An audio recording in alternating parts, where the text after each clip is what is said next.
Hello everyone and welcome to a new episode of Entrepreneurs Talk supported by MindCraft Advertising, DTech and Intel IoT Lab. Today we have Mr. Hans Christensen, Vice President of Dubai Silicon Oasis and in charge of DTech. First of all, how are you, Hans? I'm good. Thank you so much for accepting to sit with us today.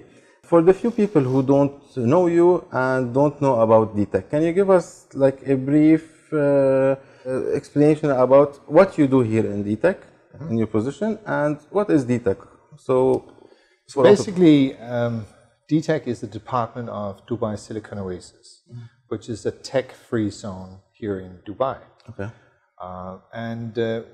We thought about, or it's within our mandate since many years to foster entrepreneurship and innovation. So there's many ways you can do that.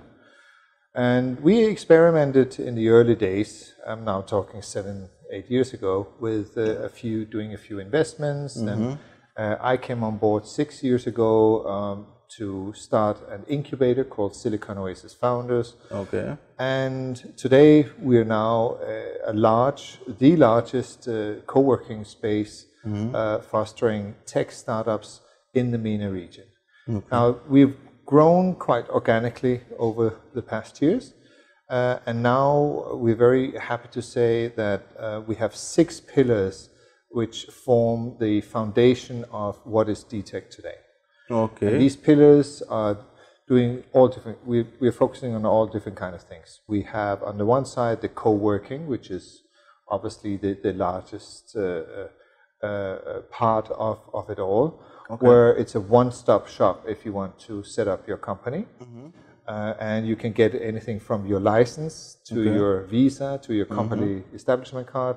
As a matter of fact, you can even put your children in school here and go shopping and live around the corner if you want to. So it's really like a serious one-stop shop. So that's one area of what we do. The second area we're focusing on is the investments. So since day one we have been investing, we are still investing, and we do maybe between 4 and 6 investment in startups every single year. So we have a portfolio now, a performing portfolio of some 20 companies. Okay.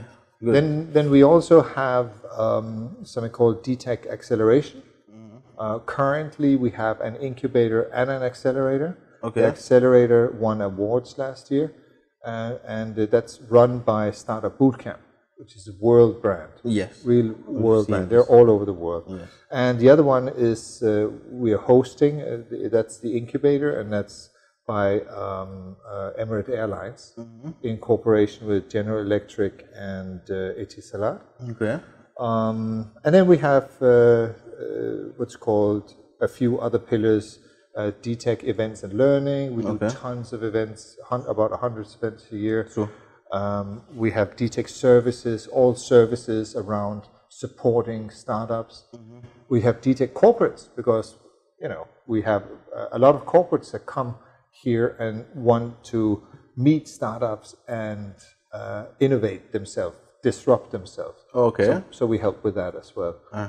So that's basically the 6 different pillars that we are focusing on today. Okay, and you as Hans, you're now managing the whole, what do you want to call it, like the ecosystem. You are here to make sure that everything is working right depending on the plan that you started. Many people, because basically whoever is watching us are entrepreneurs, and usually entrepreneurs they want to know more about the investments and how easy it is, how hard. I know many people that they are stuck there. So they have the idea, they have a little bit of money, maybe bootstrapping or all these things, but they are always looking for investors.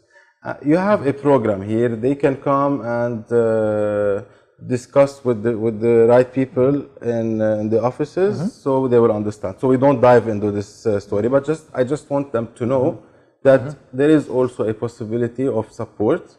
And also, by the way, you did not mention the Islamic economy, which we are part of as MindCraft, and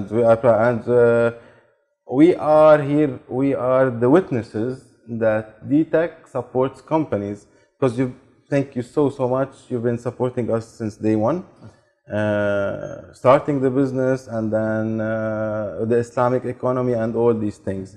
So we advise as a company, whoever is thinking to open his new company, to come to DTech, because I know from my other friends that DTech is different.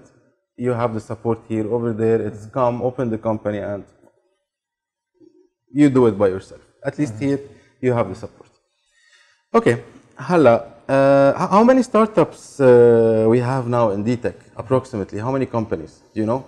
So the status today is 818. Okay. We have set up more than 1,000, but obviously there are some companies that move on. Sure. Having started maybe a couple of years ago and realized that their business is not working the way it should be. That's just the nature of the game. Yes, true. And but we're actually quite surprised to see that there's so many startups which are holding on to their business, where it wouldn't be unheard of to hear about 50, 60, or 70% churn rate. Yes, because usually we know it's 95% to 98% startups. And we are far cry away from that. I mean, we're, I won't say exactly the percentage, but it's much less than that. Yeah, I've been last time in the meeting where you were displaying the data, and yes. So Hans, can you tell me more about the startup bootcamp that we have there? How did it start? How did you approach them? They approached you, and how are the companies doing now? So maybe just I step one step back. Basically, as I in my beginning said, we had our own incubator, and we realized that incubation is a bit of a slow way of supporting startup. Yes. We felt it didn't have a big enough impact, and we felt we were not really good at it, to be quite honest. Okay. So we scouted the market and we did a study of some 15 different acceleration chains. And we chose Startup Bootcamp to head up our Smart City Accelerator, which we did with a consortium of other investors. So we have some very strong investors on there. Now, the Startup Bootcamp is really fantastic in scouting the market.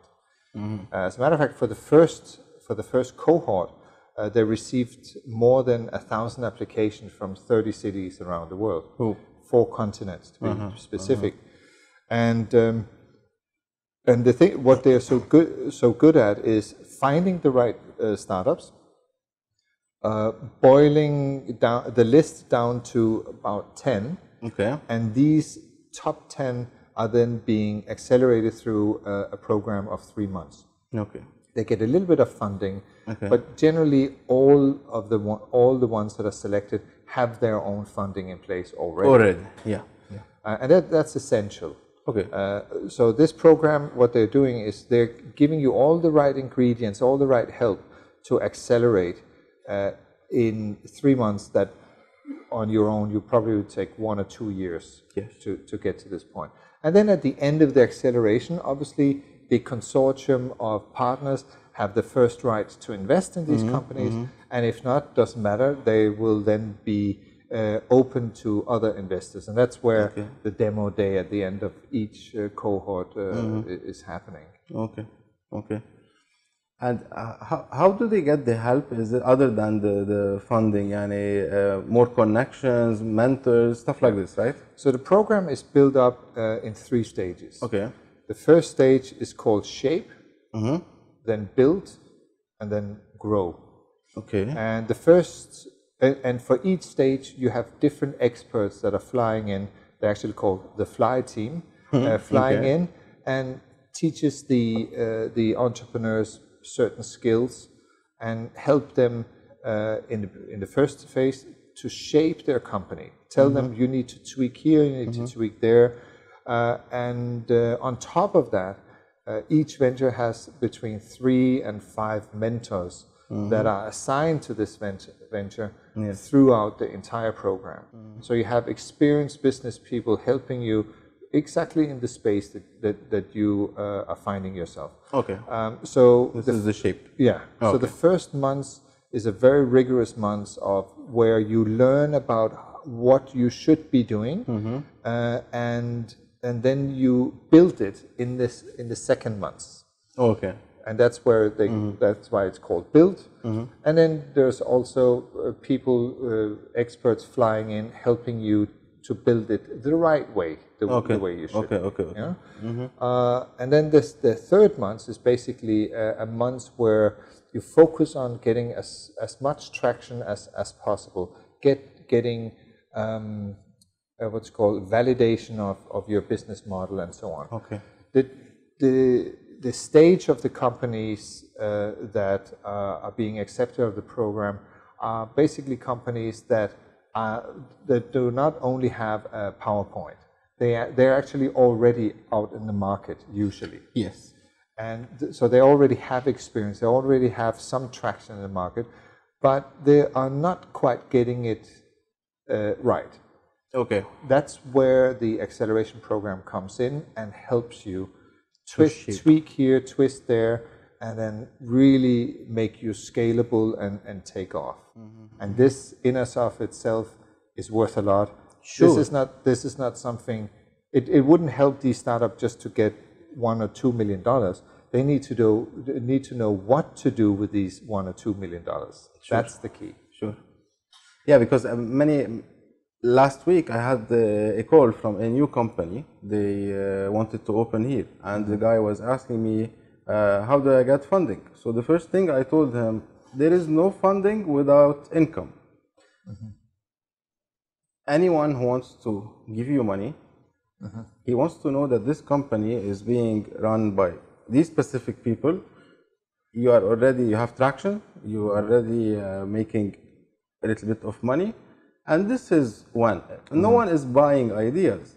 People are buying the execution of the idea, buying in what I mean. Absolutely. Now, to touch on that subject, to be quite honest, we have done some surveys on the DTech startups.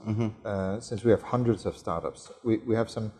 I think we have a pretty good idea of the funding scenario of these companies, and it's probably 90 to 90% of the companies are using their own personal savings.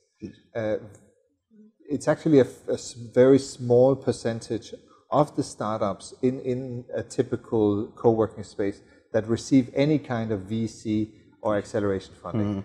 The VCs and the angel investors and the accelerators are really focusing on the very, very scalable companies with the almost near perfect teams and so on. And there's not that many of them, to be quite honest, right? But that doesn't mean that all the other businesses are bad businesses. It just means they might be more regular type of businesses, not extremely unique, and perhaps good, solid businesses, but they're not going to take off like an Airbnb. Yeah, it takes time. We all know here, whoever is in DTech, about Silicon Park. The opening is when Q1 2019. Q1 2019. Yeah. Can you tell me more about the Silicon Park? Sure. So Silicon Park is a smart city. It's a project that we are reporting directly to Sheikh Mohammed. Okay. And we really want to create a true smart city. Yes. So on top of some fancy real estate, there's about 28 systems with having about 60 applications on top of them, which is going to create the feeling of a very smart city. Okay. Now it could be anything from light management to waste management, and a lot of other things. I've seen, I think, for example, the glass will be like a huge screen. This is what I saw. I don't know if it's going to be applied. There's going to be a lot of screens, you know, around. There's going to be smart parking. There's going to be smart guidance, you know, for traffic guidance systems and things like that. Most of it is on you know, technology which is pretty solid. We will look into in the future of putting something completely revolutionary in there, because we need to make sure that this city works. It's a huge investment for us. It's more than $300 million, so it needs to work. You know, you have to be a little careful balancing bringing in completely revolutionary stuff that might or might not work. This is not the right place to do that. You can do that a little later, and that's why we have created the Smart City Accelerator to continuously feed in innovative and breakthrough ideas into the Silicon Park. So Silicon Park will be a small city in and of itself with residential, retail, what's called commercial space, and to the tune of 150,000 square meter. DTEC will have a building there. We will probably take a whole building there, another 5,000 square meter, because we are, you know, completely full where we are now. And I really welcome the decision of management to continue what's called expanding DTEC, because DTEC, you could almost look at us as a successful startup. Yes, I have a department with 16 people. You know, we are still a startup, and we are growing at a fast rate. We're doing financially well, so why not keep expanding? Because I think we're doing things which are very good for startups.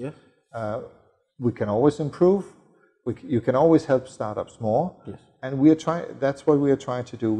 We're trying to create an ecosystem of support for startups, and where we are sitting today is an example of it. This is a corporate that is supporting startups, you know, and of course corporates can learn from startups, and startups can learn from corporates. True.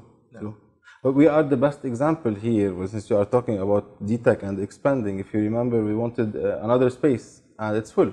It's full, which is very good. So yes. It will be lovely maybe to move to Silicon Park in the future, in the near future.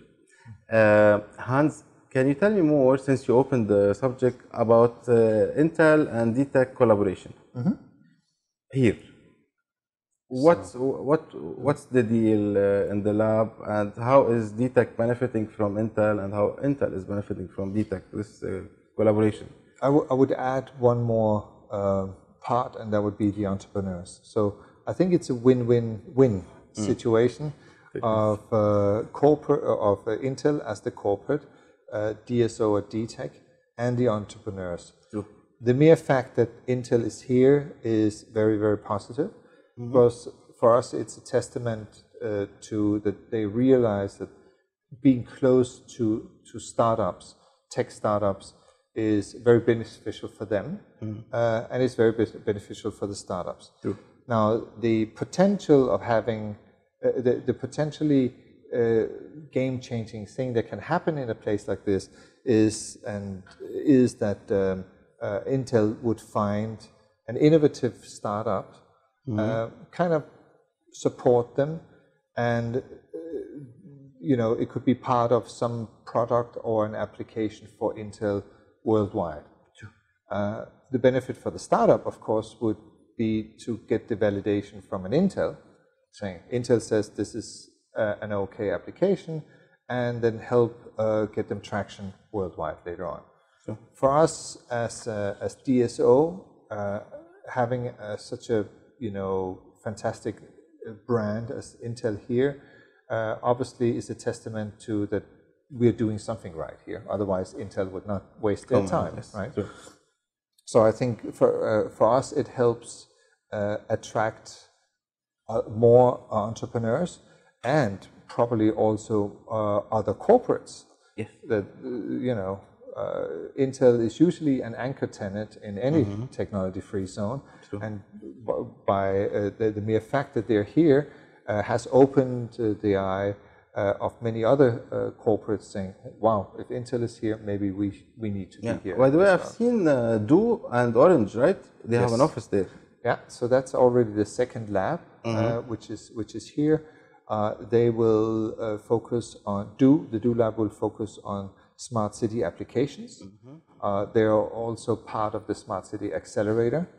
So it's only natural that they're engaged here. So yeah, that's a perfect example of where the corporate's seeing that this is where things are happening on the innovation side of things. Even I'm sorry, I'm always bringing us back, but when we first came to DTech, we had a meeting with Intel, and the moment we entered the building, me and Nadia were like, wow. First of all, the building of DTech is really nice, and like you said, now it gives the startup more confidence when you see such big names in the center, so you feel you are part of this big thing, especially if you are into tech or other things. So, but what I would like to point out is that yes, Intel is a mega big corporation, and I worked for a company called Siemens. I know which is very, very well known. But it's interesting that it's actually quite a big challenge for multinational corporations to have native innovation, because you don't know where in the hierarchy of the company the innovation is going to happen. It could be a department of a department of a department of a department, and then it's very difficult for those ideas to come up to the top, to the attention of the CEO, of the CTO, or the marketing department, and become a new product. They very often suffocate inside corporations, where it's much easier to go to a little nimble startup and say, this is exactly what I need. And very often they would do it faster and cheaper than if you were doing it yourself. So it's a nice pond to fish in for corporates.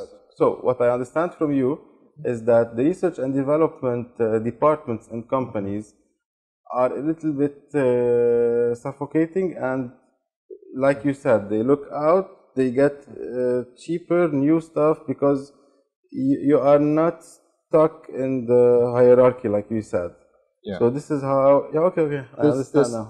There's no boundaries really for a little startup. And you are not paying anything. If it works, I'll buy it. If it doesn't work, I didn't invest anything.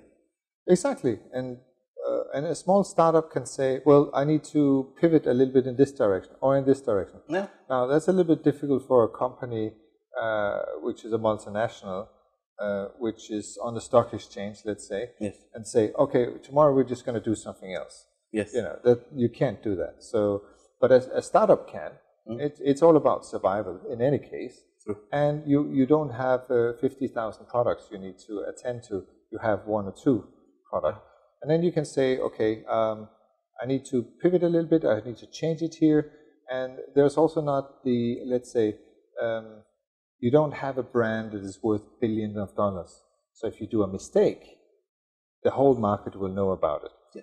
Nobody knows the little startup around the corner. So they experiment and experiment and experiment.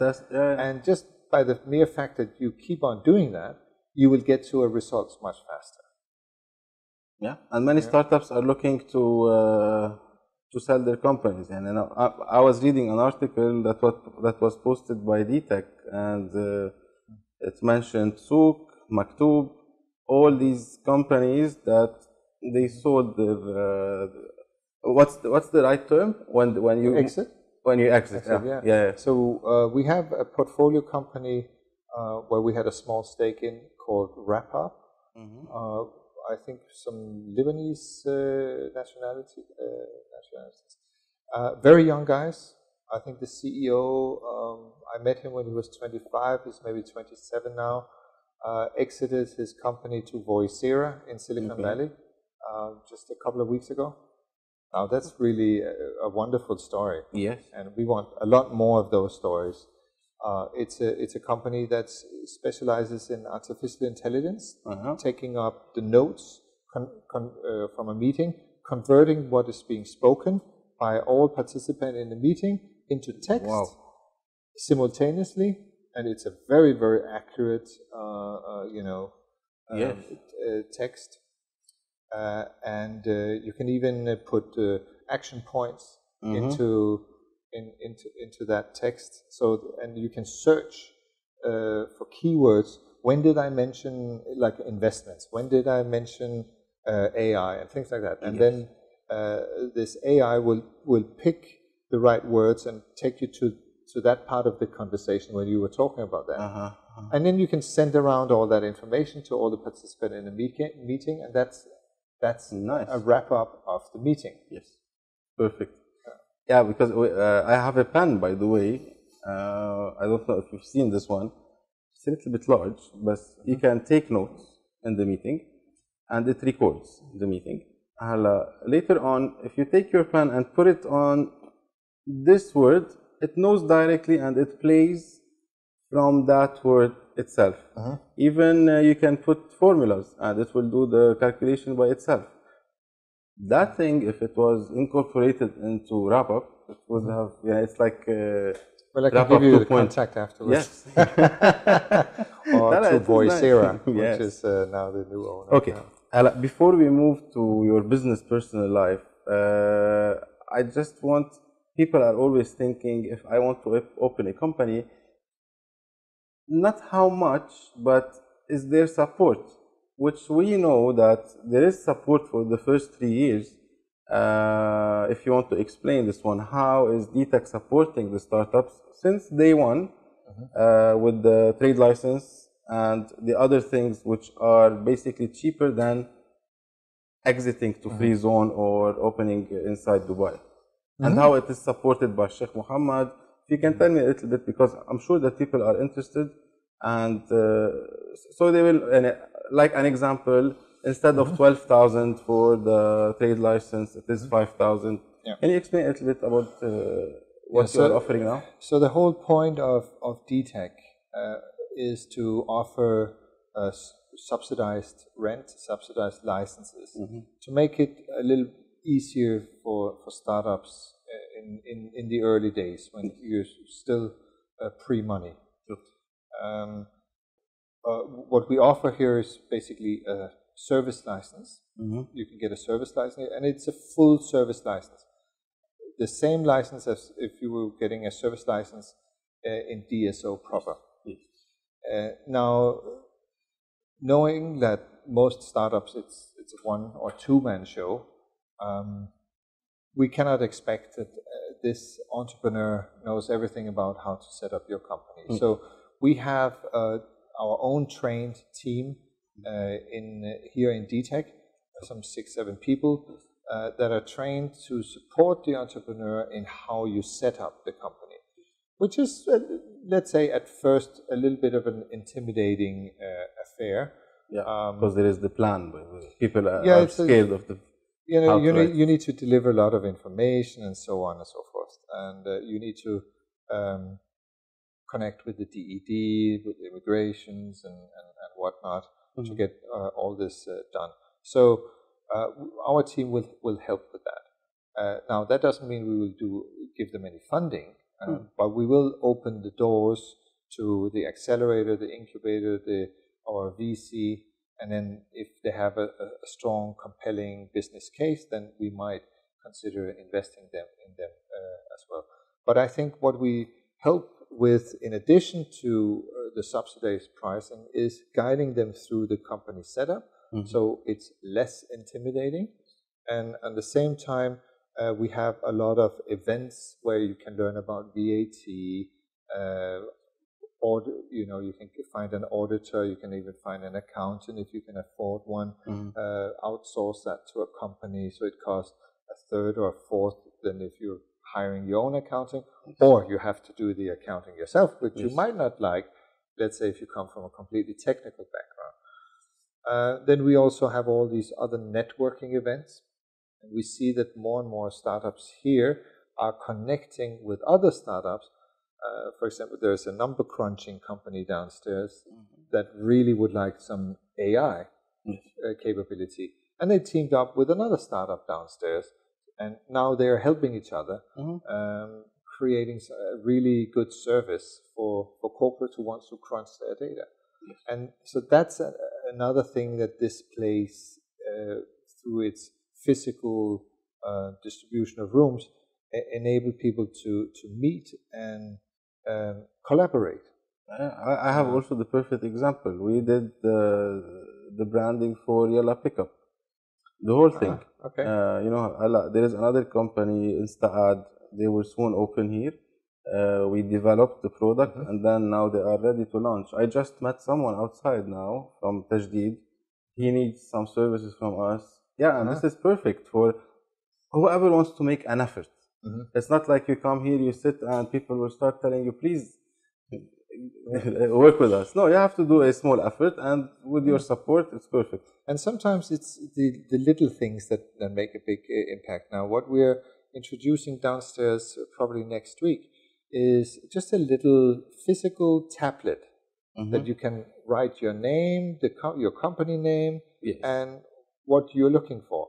And you can place that on your table, your flexi table. So when people walk by in the morning and say, this is MindCraft, you're offering this and that, and okay, I could talk to you about you delivering some of these services to me, my little startup, because I don't have time or the skills to do it myself. So this is how you meet up in a completely non-digital way. True, true, which is good. Going backwards. And I want to highlight something. Since you come into DTech, starting from the reception, they are really helpful downstairs. Directly, they will explain whatever you need to do to start the company.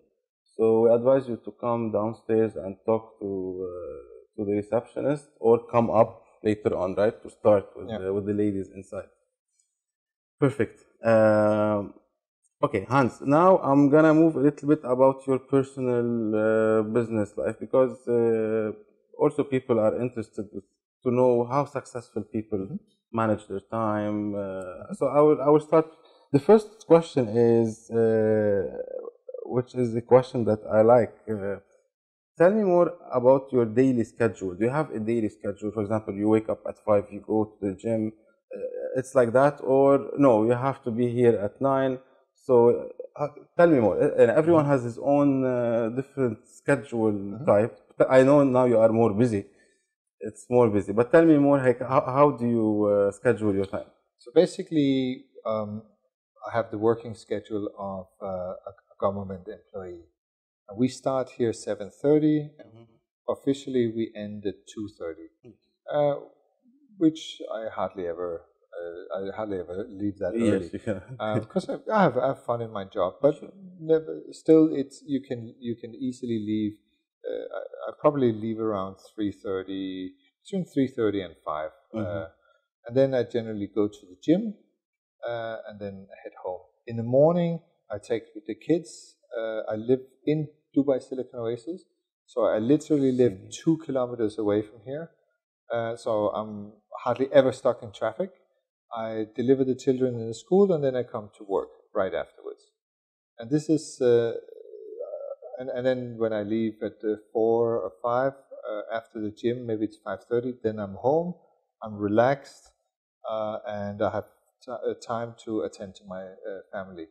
So you do this, okay? Yeah. So you move everything out, your phone and that, and you sit. You give the time for the kids. Yes, exactly. We usually do games with our children. They're 11, 2 sons, 11 and 8, and you need to be very aware of what it is that they spend their time with. Being a director or vice president of a technology co-working space, I also know about the dangers of getting too much computer and digital stuff into your head. We have the same problem. Now, my daughter is 1 year, 4 months. You cannot take the phone from her hand. You cannot. But I tell Nadia, I don't know if you agree on this. This is the future. I don't know the eyes what's gonna happen, but we used to play games for 12 hours, and my mom used to tell us, "What are you doing, wasting your time?"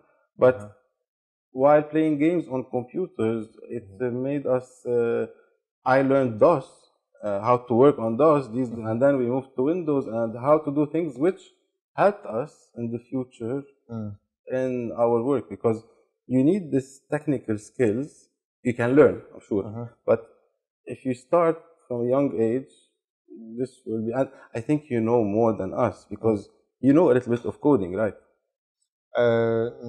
No, No? actually no. I am about to learn. Yes. And I will teach. I will bring my son as well. I want to learn Python. Yes, so I can do some blockchain, maybe some AI. Yeah. So I understand that. Going directly there. And I started with HTML last time, and it wasn't like I imagined it. It's easy because we need to know. Yeah, we need to know. But I think you really need to balance how many hours you're using your phone, for instance. For me, it's mainly my phone and my laptop, and I've installed a software that measures how many hours I am on the phone. It's important to know when to use it and when not to use it. Also, your phone and your laptop has something called blue light. Yes. The moment the hours you're spending in front of this blue light does that your body doesn't produce any melatonin, which you need to sleep. Yeah. So ideally, you shouldn't be sitting until 11 or 12 o'clock at night in front of the laptop. Take a book, or do some exercise, or talk to your wife or your partner. You will sleep better. By the way, now the new phones, you can turn it off. Yeah. You can turn off and make it more for before you sleep.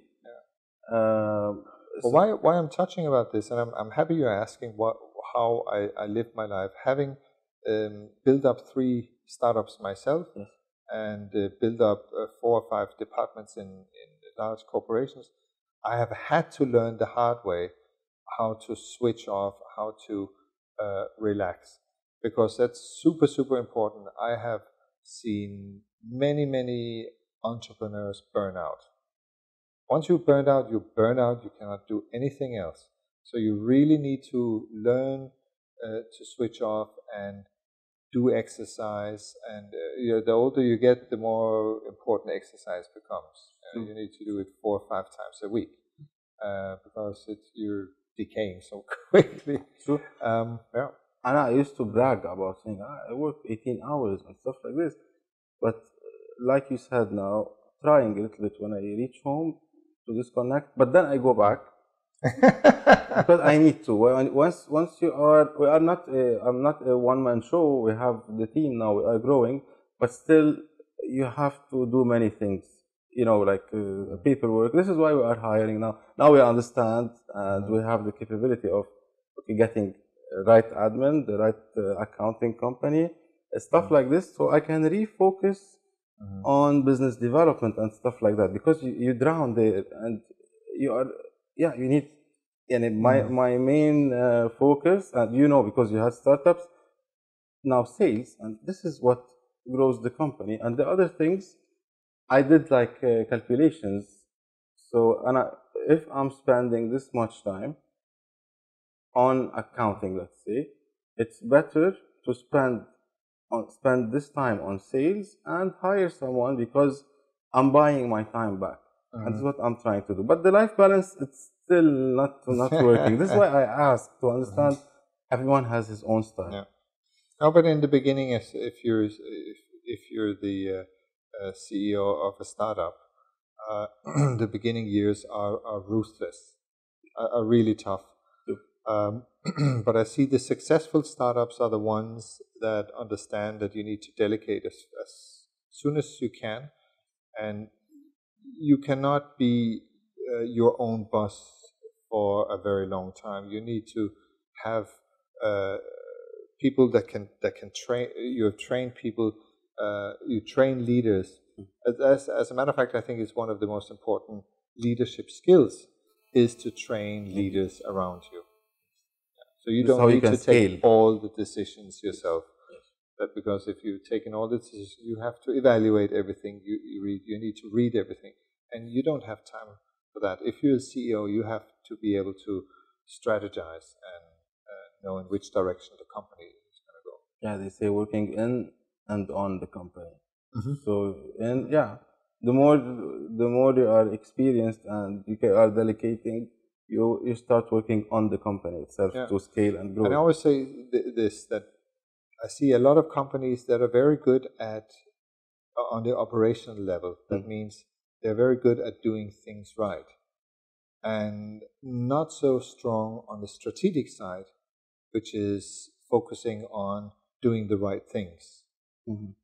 Yeah, so it's working without strategizing where you are going and which tasks are more important than the other tasks. Okay. It's going to be a long interview, I think. No. You're going to cut this down to 1.5 minutes. Right? By the way, this is the fastest one. Oh, really? Oh, okay. Yeah. Okay. What do you do, Hans, to recharge when you are drained? Do you have you sleep? Yeah. And you don't have a hobby, so you go fishing or playing music or. What I do is I try to beat my children in memory, but I can't. They're too good. They're just too good. It's amazing how you can see a young mind, compared to an older mind. We actually take 3 memory games and put them all together. Okay. And it takes about an hour, and they're just unbeatable. You look at a card here, look at a card here, and then I have forgotten this one or where it was and everything. And the children just they can spot it right away. I know what you're talking about. So this is really nice. Just playing with the kids is actually very relaxing. What I also really like is to cook. Yeah. So I like to cook raw food. Mm-hmm. And just mixing different kinds of vegetables and fruits together, and that's for me relaxation, pure relaxation. This is how I wind down. Yeah. Perfect. If you had one piece of advice to someone just starting out, what would it be to a startup? Like just one piece of advice? Or? Yeah, advice for them. I mean, there's so many different kinds of advice you can give, and an advice should be something that is applicable to the particular situation. True. But I think probably a little bit to what we alluded to before was that you need to pace yourself. You need to focus on doing the right things. I see too many entrepreneurs doing what they want to do, but not what they should be doing. And you need to be extremely disciplined to do what you should be doing. People tend to do what they like to do. Now, if you like to do programming because you're in a software startup, then you will sit and spend a lot of time doing your program, and you're very proud of that you did your programming. But if you're a CEO of a software company, you probably shouldn't be programming. You need to find out, who can do programming to the level that you want them to do. It's a business. True. And you need to think as a businessman. And having probably some 800 technical guys downstairs, we know of this problem. Yeah. They like to do the technical stuff. That's why they are doing these companies. But unfortunately, the name of the game is business. And so my advice is to be rigorous in terms of what it is that you need to be focusing on. Okay, and this is how we complete each other. Nadia is technical, and I try to sell. And I was watching something last time. A guy, he's a mentor. He was saying, as a business owner, if you don't know how to sell, you cannot survive. Because if you get someone, even if you hire someone to be a sales manager, the moment this guy leaves, you are in trouble. But if you are the main pillar of sales, no one can destroy your company. Yeah, and you are selling yourself all the time. You're selling yourself to your suppliers, to your clients, to your employees. as the CEO. Yes. You're constantly selling, and you have to, because you don't have all the cards in your hand. But as a young startup, you can't pay your people a lot. Yes. And guys. Yeah.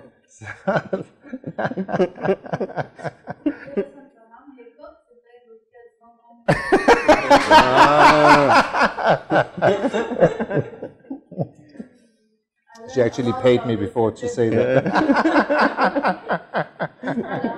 Okay, Hans, we want to thank you so much for coming today. Your time. I know you have a lot to do, and we really appreciate that. We really also appreciate your support for us as a company, and we want to wish you all the luck. More awards. We did not talk about the awards, but I will list them somewhere. And yeah, that's it. Thank you so much, and looking forward for future interviews. I think this was a great idea. I thank you very much for having me here today. Thank you. I think you're doing a very important job. Thank you so much. And I hope you will continue with this for several years to come. This actually brings us more together, I think. You're a great startup, and good luck with your Thank you your so future. much. And we will try to highlight more about DTech and to interview more entrepreneurs so people can see what's actually happening inside DTech, the success stories. Thank you so much. Thank you. Thank you, Bill. Thank you. Thank you. All right, everyone. Thank you so much for watching this episode of Entrepreneurs Talk. Please visit dtech.ae. We will put the URL here, and down we will put some info so you can check how you can open your company, apply for a trade license, and move forward with your business.